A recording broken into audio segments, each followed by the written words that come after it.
Selamat datang di Jihan Bercerita. Di sini sejarah bukan sekedar kisah, tapi sumber semangat yang tak pernah padam. Di tanah Aceh yang harum oleh aroma kopi dan rempah, lahirlah seorang perempuan yang kelak menyalakan api perjuangan. Namanya Cut Nyak Dien.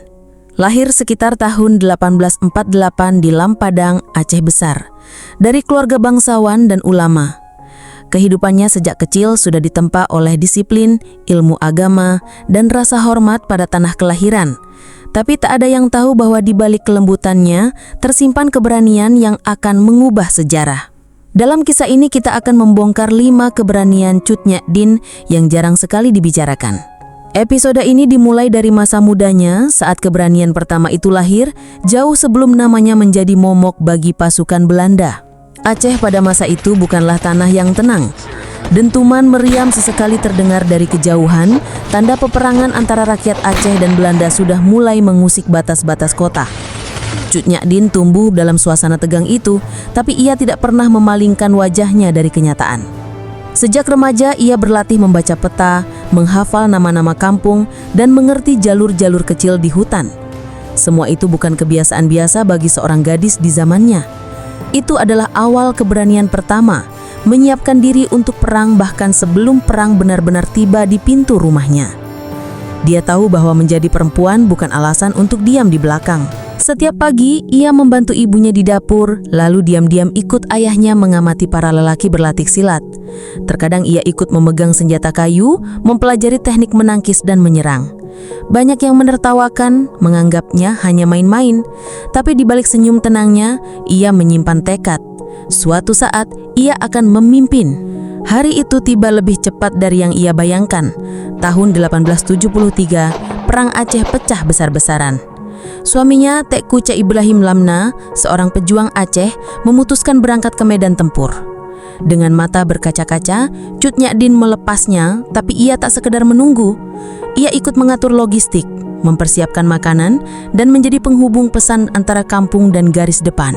Belanda mulai mencium keberadaannya. Mereka tahu ada seorang perempuan yang bergerak di balik layar, mempersulit jalannya perang. Tetapi Cut Nyak Dien tidak gentar. Bahkan ketika satu persatu tetangganya mulai takut dan mengungsi, ia tetap di sana. Keberanian pertama yang jarang diceritakan adalah ini. Ia tetap tinggal di garis bahaya demi melindungi informasi dan jalur perlawanan. Dia menjadi mata dan telinga bagi pasukan Aceh, menghafal pergerakan musuh, lalu mengirim pesan rahasia lewat sandi yang hanya dimengerti para pejuang. Tak jarang ia harus berjalan sendirian di malam hari, menembus hutan gelap, hanya dengan sebatang obor kecil. Hatinya pernah berdegup kencang saat mendengar langkah-langkah berat dari pasukan Belanda yang sedang patroli. Tapi ia tahu satu hal, jika ia tertangkap, jalur komunikasi bisa runtuh. Jadi ia bersembunyi di balik semak, menahan napas hingga suara langkah itu hilang di kejauhan. Keberanian ini bukan tentang mengangkat senjata, melainkan tentang menghadapi ketakutan setiap hari demi kemenangan. Tak banyak catatan sejarah yang membahasnya secara detail, tapi para sesepuh Aceh selalu menyebut bahwa Cut Nyak Dien muda tak pernah tidur nyenyak selama perang berlangsung. Baginya, menjadi perempuan bukan alasan untuk berada di belakang, justru alasan untuk maju. Karena yang ia pertaruhkan adalah masa depan anak-anak Aceh. Suaminya sering berkata, "Aku berperang di medan tempur, tapi engkau berperang di medan yang tak terlihat." Kata-kata itu menjadi penguat baginya di hari-hari berat. Hingga suatu sore yang tenang, kabar buruk datang. Utusan dari garis depan tiba dengan wajah pucat. Mereka membawa berita yang memukul jantungnya. Tengku Cek Ibrahim Lamna gugur dalam pertempuran sengit. Dunia di sekitarnya seperti runtuh. Tapi ia tidak menangis di hadapan orang banyak. Ia berdiri tegak, memandang para pejuang yang menundukkan kepala. Perang ini belum selesai, katanya pelan tapi tegas. Kematian suaminya bukan akhir, melainkan panggilan bagi dirinya untuk maju lebih jauh. Di hari itu, keberanian pertamanya bertransformasi menjadi tekad kedua, memegang komando. Dan dari sinilah babak baru hidupnya dimulai, babak yang akan membawa namanya ke puncak daftar buruan Belanda. Tapi ia tidak peduli, karena bagi Cut Nyak Dien, yang terpenting bukanlah hidup panjang, tapi hidup bermakna bagi bangsanya. Hari-hari setelah kabar duka itu terasa panjang dan sunyi. Cut Nyak Dien tahu Musuh tidak akan berhenti hanya karena ia sedang berduka. Malam itu, di rumah panggungnya, para tetua kampung dan panglima muda berkumpul. Mereka memohon agar ia mau memimpin. Sebagian ragu, perang ini kerasnya, tidak semua orang sanggup. Tapi jawabannya singkat, kalau bukan kita, siapa lagi? Sejak saat itu, ia bukan lagi sekadar pendukung perang. Ia menjadi pengatur strategi, pengambil keputusan, dan pengobar semangat. Keberanian keduanya lahir, memimpin di medan perang sebagai perempuan di tengah dunia yang didominasi laki-laki. Ia mempelajari peta dengan teliti, menghafal rute-rutan, dan mengetahui di mana Belanda menyimpan perbekalan. Dalam setiap rapat perang, suaranya tegas, tidak pernah bergetar. Banyak yang mulai menghormatinya, tapi ada juga yang meremehkan. Perempuan hanya membuat kita lambat, bisik beberapa prajurit baru. Cut Nyak Dien tidak membalas dengan kata-kata, tapi dengan kemenangan kecil yang ia rancang. Ia memerintahkan serangan malam ke gudang logistik Belanda. Pasukannya bergerak senyap, memutus suplai musuh tanpa kehilangan satu pun prajurit. Sejak itu, mereka tahu bahwa perempuan ini bukan sekadar simbol, ia adalah otak dari perang. Tapi kemenangan kecil itu dibayar dengan harga besar. Belanda semakin fokus memburunya. Mereka mulai mengirim mata-mata ke desa-desa, menyamar sebagai pedagang atau pengungsi. Cut Nyak Dien paham, setiap langkahnya kini diawasi. Malam-malamnya semakin singkat. Ia tidur hanya beberapa jam, selalu dengan senjata di dekat bantal. Kadang, ia memandangi langit malam Aceh, bertanya dalam hati, apakah ini semua akan berakhir dalam hidupnya? Tapi rasa ragu itu selalu kalah oleh satu keyakinan. Kemerdekaan pantas diperjuangkan sampai tetes darah terakhir. Tekanan tidak hanya datang dari musuh. Beberapa pemimpin lokal mulai merasa terancam oleh ketenarannya. Bisikan-bisikan iri mulai terdengar di perkemahan. Ia harus melawan musuh di luar sekaligus menjaga kesatuan pasukan di dalam. Di satu malam rapat, seorang panglima muda menantangnya di depan semua orang. "Kau perempuan, apa kau pikir sanggup memimpin sampai akhir?" Ia menatap matanya tanpa gentar. "Kalau kau lebih sanggup, ambil tempatku. Tapi jika tidak, ikuti perintahku." Hening menyelimuti ruangan. Lalu satu persatu prajurit menunduk menghormatinya. Keberaniannya bukan hanya melawan Belanda, tapi juga melawan keraguan dari orang-orang yang seharusnya menjadi sekutu. Semangatnya mengalir ke seluruh pasukan, membuat mereka bertahan di tengah kekurangan makanan, senjata, dan obat-obatan. Namun Belanda tidak tinggal diam. Mereka mempelajari taktik gerilyanya dan merencanakan jebakan mematikan. Suatu malam, mata-mata Belanda berhasil menyusup ke kampung yang menjadi pusat logistiknya. Mereka meninggalkan tanda rahasia di beberapa rumah. Esok paginya, tanda itu akan menjadi petunjuk bagi pasukan Belanda untuk menyerang. Cut Nyak Dien mencurigai sesuatu, tapi tidak tahu bahwa tanda-tanda itu adalah sinyal serangan besar. Disinilah keberanian ketiganya akan diuji. Keberanian yang akan membuatnya mengambil keputusan paling beresiko sepanjang hidupnya. Keputusan yang bisa menyelamatkan pasukannya atau justru mengakhiri perlawanan. Malam itu, ia berdiri di ambang pintu, memandangi gelap hutan yang sunyi. Tangannya menggenggam pedang, matanya tajam. "Kalau ini harus berakhir, biar aku yang menghadapinya lebih dulu," bisiknya.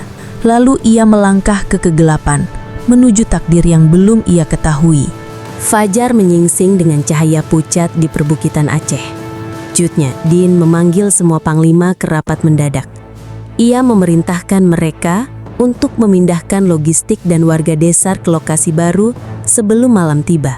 Sebagian heran karena mereka belum melihat tanda bahaya yang jelas, tapi ia percaya pada nalurinya, dan naluri itu jarang salah. Keberanian ketiganya lahir di sini, mengambil keputusan cepat tanpa bukti penuh, demi menyelamatkan nyawa banyak orang. Sore harinya, pasukan Belanda benar-benar datang, tapi kampung itu sudah kosong. Amarah mereka memuncak, dan perburuan Cut Nyak Dien menjadi semakin gencar. Minggu-minggu berikutnya, ia memimpin pasukan dalam gerilya tanpa henti. Mereka bergerak di malam hari, bersembunyi di siang hari. Persediaan makanan menipis, hujan membuat senjata berkarat, dan banyak prajurit jatuh sakit. Namun ia tetap berjalan di barisan depan, menolak dipanggul atau dibantu. "Kalau kalian lapar, aku pun lapar. Kalau kalian letih, aku juga letih," ujarnya. Disinilah keberanian keempatnya bersinar. Menanggung penderitaan yang sama dengan anak buahnya tanpa keistimewaan sebagai pemimpin. Rasa hormat pasukannya semakin dalam, tapi fisiknya mulai melemah. Penyakit mata membuat penglihatannya kabur, dan nyeri sendi sering membuatnya sulit bergerak. Namun ia menolak mundur. Hingga suatu malam, ia dikepung di sebuah perkampungan kecil. Belanda menggunakan umpan. Mereka menyebar kabar bahwa akan ada bantuan logistik besar, memancing pasukannya datang. Saat pasukan Aceh mendekat, tembakan meledak dari segala arah. Pertempuran sengit pun pecah. Cut Nyak Dien berteriak memerintahkan pasukannya mundur, tapi ia sendiri memilih tetap bertahan, menutup jalur belakang agar pasukannya bisa lolos. Pedangnya berayun di tengah hujan peluru. Tubuhnya yang lemah tak sebanding dengan gelombang pasukan bersenjata lengkap. Ia terhuyung, namun matanya masih menatap tajam ke arah musuh. Keberanian kelimanya adalah ini: rela mengorbankan dirinya agar orang lain selamat. Akhirnya, ia tertangkap. Belanda membawanya sebagai tawanan, tapi tidak berani memperlakukannya sembarangan. Bahkan musuh pun mengakui keteguhan hatinya. Ia diasingkan ke Sumedang, Jawa Barat, jauh dari tanah Aceh yang ia cintai. Di pengasingan, ia tidak tinggal diam. Ia mengajarkan agama, menanamkan semangat perjuangan kepada penduduk setempat. Meskipun matanya semakin buta, ia tetap menjadi cahaya bagi orang-orang di sekitarnya. Tahun 1908, dalam usia sekitar 60 tahun, ia menghembuskan nafas terakhir. Tidak ada dentuman meriam, tidak ada pasukan perang, hanya doa yang lirih dari orang-orang yang mencintainya. Tapi warisannya jauh melampaui kepergiannya. Namanya diukir dalam sejarah sebagai pahlawan nasional pada 2 Mei 1964. Dan hingga kini, setiap kisahnya masih menyala di hati generasi penerus. 5 keberaniannya adalah pelajaran bahwa kekuatan bukan hanya di tangan, tapi juga di hati dan pikiran. Bahwa seorang perempuan bisa memimpin, melindungi dan menginspirasi seluruh bangsa. Dan bahwa kemerdekaan adalah harga yang layak dibayar dengan seluruh hidup. Jika ada yang bertanya mengapa rakyat Aceh tak pernah menyerah, sebagian jawabannya ada pada nama Cut Nyak Dien. Sebab ia adalah bukti hidup bahwa keberanian bisa mengalahkan rasa takut. Bahkan ketika tubuhnya lemah, jiwanya tetap perkasa. Bahkan ketika matanya buta, visinya tetap jelas, kemerdekaan. Dan bahkan ketika namanya diburu, ia tidak pernah bersembunyi dari takdirnya. Itulah kisah 5 keberanian Cut Nyak Dien yang jarang diceritakan.